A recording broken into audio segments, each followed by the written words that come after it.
Hello friends, amazing films here. Today I am going to recap a movie called The Last Man on Earth. Spoilers ahead. Watch out and take care. After a mysterious unnamed virus takes out every human being, Philip Miller is the last man on Earth. He has been living alone for the past year and is driving around America to look for more people.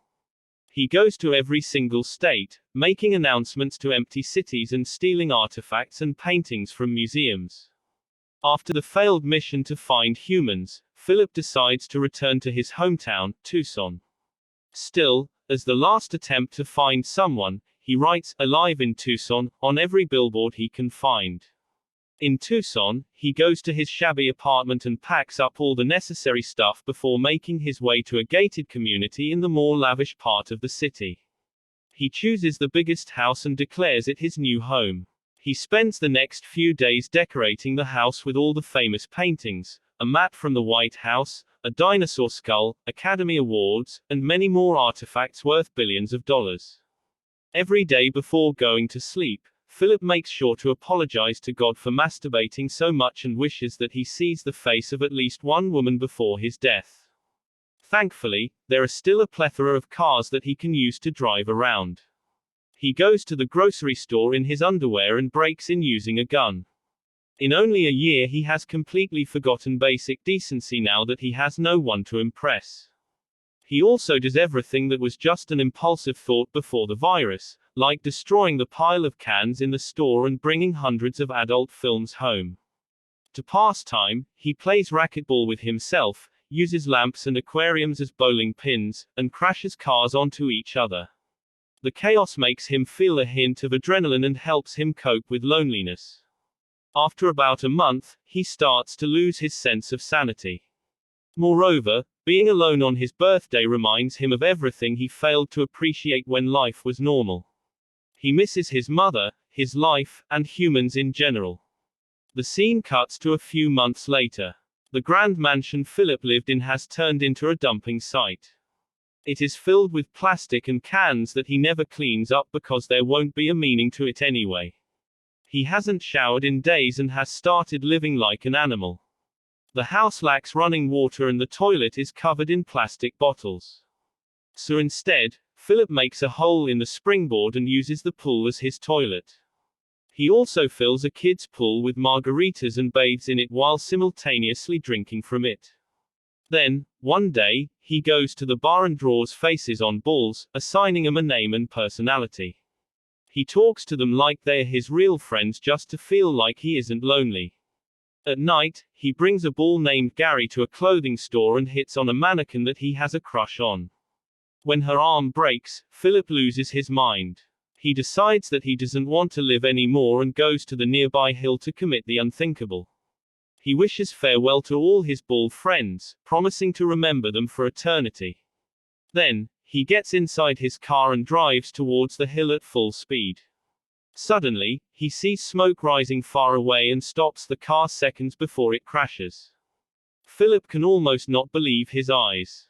He immediately follows the smoke and reaches a trailer that is clearly inhabited by a person. Then, he notices something he had been begging to see for the past year. Someone has left their bra to dry in the sun. Philip smells it and is so overwhelmed that he falls unconscious. When he wakes up, he sees a beautiful girl holding him in her lap. She seductively promises to fulfill his wishes and kisses him. Philip is enjoying the kiss before he wakes up and realizes he was dreaming. The girl in front of him is less attractive and older. She is performing CPR on him to bring him back. They pull away from each other, weirded out on seeing another human after so long. Philip asks her where the beautiful woman is until she points out he should be worried about his wet underpants instead. It turns out that he peed himself when he was unconscious. Even in a situation like this, Philip claims that he was swimming from the front side earlier, which is why his underpants are wet. He aggressively starts explaining that he did not pee himself, which makes the girl panic. She brings out a gun, asking him to stay away. Philip finally admits that he did in fact pee and is embarrassed. After both of them calm down, they introduce themselves. The girl's name is Carol.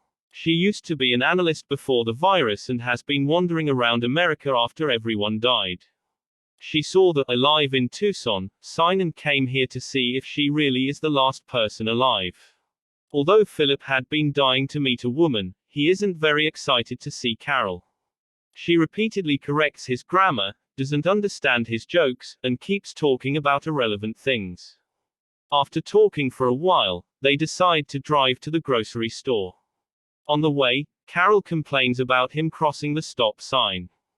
Despite Philip arguing that there is no traffic, she remains adamant that they have to follow the rules or else they will start living like an animal. To make her feel better, he stops at a sign and looks to both sides, confirming that no one is crossing the road. Her nagging doesn't stop when they reach the grocery store and Philip parks in the handicap spot. They get into their fifth argument of the day with Philip insisting that the imaginary handicapped person has a lot of space to park his car. When Carol still urges him to park somewhere else, he runs the vehicle into the store. Following that, she goes to take a tour of his house and is disgusted by the way he lives. He has 2 swimming pools, one filled with feces and the other with garbage. Carol also accuses him of stealing the paintings even though he argues they didn't belong to anyone anymore. By the end of the house tour, Philip asks her to go back to her campsite. The next morning, he is woken up by Carol cleaning up his house. She nags him to get gardening and cleaning supplies from the store because they have to start living like human beings. At night, Philip goes to his ball buddies and complains about Carol. Even though he has only known her for a day, he feels like they are a married couple who desperately need to get a divorce. The following morning, things get worse for him as she moves into the house next door. He tries to shoo her away but Carol, being Carol, is stubborn. She asks him if he is scared of being seen naked and as a reply, Philip takes off his pants. Carol finally addresses the elephant in the room and brings up the topic of reproduction. She thinks they are the chosen ones who have been given the duty to repopulate the earth again. Philip says that he wouldn't sleep with her even if she was the last woman on earth, which is true in this case. In the next scene, he is in his outdoor toilet when Carol approaches him. She wants him to find a way to get running water to their house. That way, they can grow tomatoes and other fruits. When he refuses to help, she tries to bribe him with fresh tomatoes but he doesn't care. However, when it gets dark, he breaks into her garden and eats all of her vegetables. Carol knocks on his door the next morning and finds him covered in leftover tomatoes. Philip still claims that he isn't the one who stole them. He also notices Carol has hurt her leg while trying to transfer water to her house from a manhole. A few days later, she gives up on trying to live like a decent human. Philip finds her making an outdoor toilet in a fountain copying his swimming pool toilet. Carol thinks that they might not be the chosen ones but the forgotten ones who have no purpose in life. They are in no way capable of creating an entire human civilization when they cannot even arrange a toilet in their million-dollar mansions. Philip, who is used to seeing Carol as an optimistic person, feels awful for her. Hence, he goes to the city's water tank and arranges a way to water Carol's garden. She is finally happy to see a good side to him and invites him to dinner. At night, Philip enjoys an organic meal after a long time. The topic of sex is brought up and Philip says he is ready to sleep with her now. However, to his surprise, Carol doesn't want to make love before marriage. Initially, Philip laughs, thinking that it is a joke, but she turns out to be serious. Even though the idea is ridiculous, he proposes to make her feel better. At last, they decide to get married the next day. In the following scene, they are in church saying their vows. Philip thinks it isn't necessary but goes with the act anyway. When they step out of the church, they are welcomed by a crowd of guests. Philip realizes he has made a mistake and screams. Then, he wakes up on his bed, thankful that it was only a dream. He even has to check out the window to ensure that most of the world is still dead. A while later, Carol comes to his house with food. She thinks they should elect the President of the United States by voting. It is useless but Philip elects himself and becomes the president unanimously. Then, the two enjoy spaghetti and raisin balls, which Carol thinks is a good alternative to meatballs. Following that, the day of the wedding finally comes. Carol prepares the decorations and cake while Philip is tasked to get rings for them.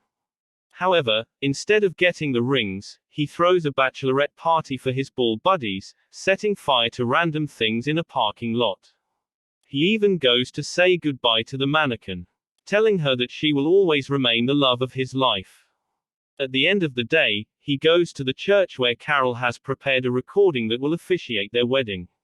After brief vows, it is finally the time to exchange rings. This is when Carol discovers that he didn't get them. She realizes she is the only one putting effort and calls off the wedding. Later, Philip knocks on her door, trying to talk to her, but she doesn't reply. Hence, he breaks the front door with a hammer and enters the house. To his surprise, she has actually put in an effort to decorate it. She has even prepared a cake for them with his statue on top. Philip feels awful about what he did and apologizes to her. He also reveals that he doesn't really like her personality or the food she cooks, but even so, he is glad that she exists because, without her, he would not be alive right now. With that being said, Philip brings her out to do something special. In the following scene, they go to a jewelry shop where Carol gets all the rings she wants. They finally officiate the wedding and are declared husband and wife. At night, the two make love, but the experience is not how Philip thought it would be. Carol cannot stop talking throughout the night, making strange remarks that she thinks are hot. The next morning, she finds him playing racquetball in his home. Philip thinks she is going to nag him again, but to his surprise, she joins him in the game. They enjoy the rest of the day doing things like Philip normally does. They make fireproof suits and set each other on fire, run a bulldozer over beer cans, and go to meet Philip's ex-girlfriend, who is a mannequin. Carol talks to her for a while before beating her up for hitting on her husband. For the first time, Philip is glad that he married her and thinks that their life might be tolerable. As they are driving back home, they suddenly hit a limo on a junction. Shocked, Philip runs to the car and sees a beautiful woman come out of it. Just when he thought he was happy with his wife, he starts to regret their marriage. Subscribe for more videos like this.